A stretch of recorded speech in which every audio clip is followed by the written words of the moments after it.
কোটি কোটি টাকার গাড়িতে ঘোরা অমিতাভ বচ্চন সে 1 লাখ টাকার স্কুটির দিতেই ad পারে। দিচ্ছে। যে শাহরুখ খান কখনো নেশার জিনিস ছুঁয়ে দেখে তুই না, কি করে দেখলি সে শাহরুখ খান নেশা বিমলের করে না? ad দিচ্ছে। যে মহিলা কখনো রান্না ঘরে ঢোকেনি সে আটার অ্যাড দিচ্ছে।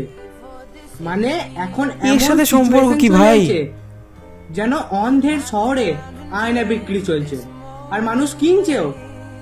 এইসব তৈরি করা হয়েছে তোকে নিজের লক্ষ্যে না পৌঁছতে দেওয়ার জন্য, আর মানে আমার middle লক্ষ্যে class-এ না পৌঁছানোর জন্য adjust শাহরুখ হয়ে খান যাওয়ার অমিতাভ জন্য। বচ্চন দায়ী। বেরিয়ে আয় এটা থেকে, আগে বোঝ ব্যাপারটা, মাইন্ডসেট তৈরি কর, তবে তো হবে। আমার মাইন্ডসেট নষ্ট হয়ে যাচ্ছে। এই ছেলে, তুই নিজে কোনোদিন বই নিয়ে বসিসনি, আবার এদিকে অমিতাভ বচ্চনের নামে জ্ঞান পিটিয়ে বেড়াচ্ছিস। সবার সুবিধার্থে জানিয়ে রাখি, এটা হচ্ছে ভাইয়ের 39th মোটিভেশনাল স্পিচ, ঠিক আছে?